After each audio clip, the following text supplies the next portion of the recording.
साल 1970 में मध्य प्रदेश में व्यावसायिक परीक्षा मंडल यानी व्यापम की स्थापना की गई थी। इस बेहद महत्वपूर्ण सरकारी एजेंसी की स्थापना का मकसद था समय पर प्रतियोगी परीक्षाएं कराकर सरकारी सिस्टम को काबिल और होनहार अधिकारी देना। लेकिन मकसद के उलट व्यापम ने घोटालों पर घोटाले किए और पूरे देश में मध्य प्रदेश का नाम बदनाम करके रख दिया।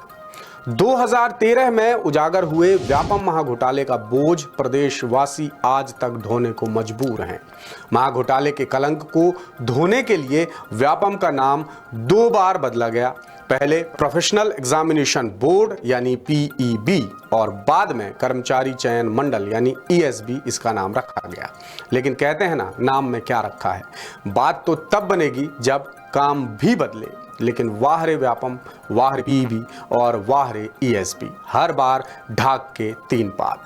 नाम बार बार बदला लेकिन सरकारी सिस्टम का काम बिल्कुल भी नहीं बदला।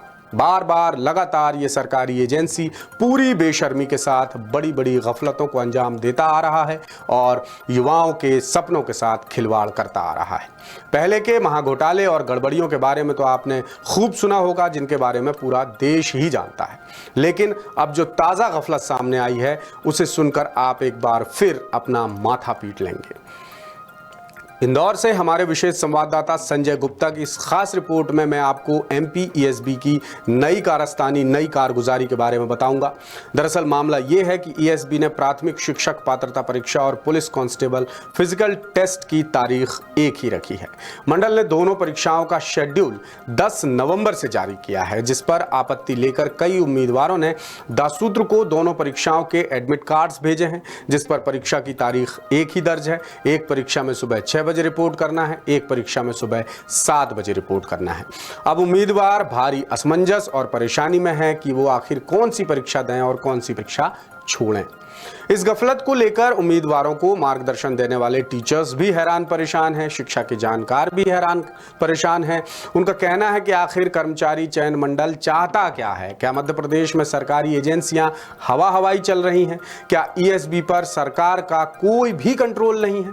ऑनलाइन कोचिंग देने वाले गोपाल प्रजापत ने तो यहां तक कह दिया कि क्या ईएसबी के सरकारी अधिकारी किसी नशे में काम कर रहे हैं कि उन्हें परीक्षाओं से जुड़ा डाटा ही नहीं पता। आखिर मध्य प्रदेश में युवाओं के साथ लगातार खिलवाड़ क्यों हो रहा है? सुनिए क्या कह रहे हैं गोपाल प्रजापत। साथियों, अगर मध्य प्रदेश में कोई सबसे घटिया काम कर रहा है तो वो है व्यापम। अब इनकी मूर्खता की हदों का आप देखो। व्यापम किस तरीके से बच्चों को बेवकूफ बनाता है। नाम बदलता पर कभी अपना कर्म नहीं बदलता। हुआ ये कि इन लोगों ने एक फिजिकल की डेट निकाली कि एमपी पुलिस का फिजिकल होगा, और फिजिकल में इन्होंने क्या करा कि इन बच्चों का जो फिजिकल ले रहे हैं ये शायद 20 नवंबर तक फिजिकल चल रहा है। अब इसी बीच इन्होंने वर्ग 3 के एग्जाम को लेना चालू किया। अब वर्ग 3 की एग्जाम में कहानी कहां पर आकर उलझी और बच्चे कहां पर फंसे, ये चीजें जरा समझना ध्यान से। ये लड़का है जिसका नाम है भाई अजय सिंह सोलंकी है, ये कैंडिडेट अजय सिंह सोलंकी। इसको पेपर की डेट दी है क्या 13/11/2024 मॉर्निंग में 7 बजे से 8 बजे इसको रिपोर्टिंग टाइम दिया गया है, एग्जामिनेशन सेंटर दिया है। और ये देखो दोस्तों 13/11/2024 को प्रातः 6 बजे। अब मुझे एक बात ये समझ में नहीं आती है, एक एडमिट कार्ड भी इन्होंने जारी करा है और फिजिकल की डेट भी इन्होंने जारी की है, तो एक ही व्यक्ति एक ही दिन एक ही समय में 2 जगह उपस्थित कैसे होगा? अब क्या करेंगे, ये बच्चे को मेंटली परेशान करेंगे। अब बच्चा तो इसकी दोनों की तैयारी कर रहा था, उसको थोड़ी पता था कि जिस दिन मेरा फिजिकल होगा उसी दिन मेरा पेपर होगा। डाटा ही नहीं है इनके पास। डाटा होता तो जरा बहुत दिमाग लगा लेते। ये बिना अक्ल, एक ही बच्चा है, एक ही दिन में 2 काम करना है। सुबह 6 बजे फिजिकल के लिए जाना है, 7 बजे इनको रिपोर्टिंग टाइम देने जाना है दूसरी जगह। कैसे संभव होगा ये? अभी आपने जो उदाहरण देखा उसके मद्देनजर तो ये कहा जा सकता है कि वाकई ईएसबी के अधिकारी कर्मचारी नशे में काम कर रहे हैं। एक बंदा एक ही टाइम पर 2 जगह कैसे हाजिर हो सकता है? ये तो कम से कम इन अधिकारियों को शेड्यूल बनाते वक्त सोचना चाहिए। उम्मीदवार बेहद परेशान है। अपनी समस्या लेकर वो ईएसबी दफ्तर भी गए, लेकिन उन्हें अधिकारियों के मौजूद ना होने की बात कहकर टाल दिया गया या यूं कहें भगा दिया गया। जब उन्होंने ईएसबी के कर्मचारियों से परेशानी सुनने की गुजारिश की, जैसे तैसे ईएसबी के कर्मचारियों ने उनकी परेशानी सुनी। जब उम्मीदवारों ने परेशानी साझा की तो जवाब मिला कि हम इसमें कुछ नहीं कर सकते, जो हो गया सो हो गया, साहब लोग आएंगे तब बताएंगे। इसके बाद उम्मीदवार पुलिस मुख्यालय भी गए। हालांकि वहां से कुछ राहत भरा जवाब जरूर मिला कि टाइमिंग में बदलाव किया जा सकता है, लेकिन तारीख नहीं बदल सकते। अब ऐसे में सवाल यही है कि शिक्षक पात्रता परीक्षा और पुलिस कांस्टेबल फिजिकल टेस्ट दोनों में शामिल होने वाले उम्मीदवार क्या करें? जिनके सेंटर अलग अलग शहरों में हैं उन्हें तो निश्चित तौर पर एक परीक्षा छोड़नी ही पड़ेगी अगर शेड्यूल नहीं बदला तो।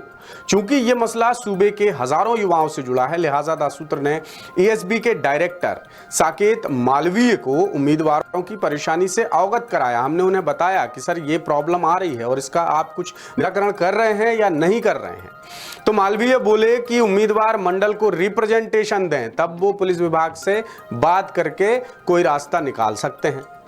यानी कमाल है, मध्य प्रदेश के दो बेहद अहम विभागों में भर्ती के लिए परीक्षा ली जा रही है। दोनों परीक्षाएं एक ही सरकारी एजेंसी यानी एएसबी करा रही है और अधिकारियों को यह भी समझ में नहीं आया कि उम्मीदवार एक ही वक्त पर एक ही दिन दो जगहों पर कैसे हाजिर हो सकेंगे। ऐसे में तो यही कहा जाएगा कि सरकारी सिस्टम के पूरे कुएं में ही भांग खुली हुई है।